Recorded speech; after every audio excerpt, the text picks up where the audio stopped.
जय Jagannath. Odisha life education को आपण मानकु स्वागत। आपण मानक पई नियुक्तिर सुजोग रहिछि। एही नियुक्ति सुजोगटी रहिछि Gangadhar Meher higher secondary school Sambalpur तरफरु। वॉक इन इंटरव्यू अटे। जो माने पीजी लेवल रे 55% रखिछन्ती सेहि माने ही इंटरव्यू अटेंड करि परिबे। देखिबा केउ केउ सब्जेक्ट्स रे रहिछि। कॉमर्स रे रहिछि, पॉलिटिकल साइंस रे रहिछि, इकोनॉमिक्स रे रहिछि, आईटी रे रहिछि, हिस्ट्री रे रहिछि, स्टैटिस्टिक्स रे रहिछि। कॉमर्स पई इंटरव्यू डेट होछि 4 जनवरी 2021 4/1/2021। पॉलिटिकल साइंस एंड इकोनॉमिक्स पई रहिछि इंटरव्यू डेट 5 जनवरी 2021 5/1/2021।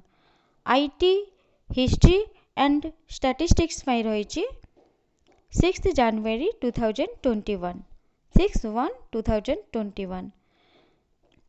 एही डेट गुडी करे इंटरव्यू अटेंड करि परिबे। जे माने इंटरेस्टेड कैंडिडेट से माने इंटरव्यू अटेंड करि परिबे।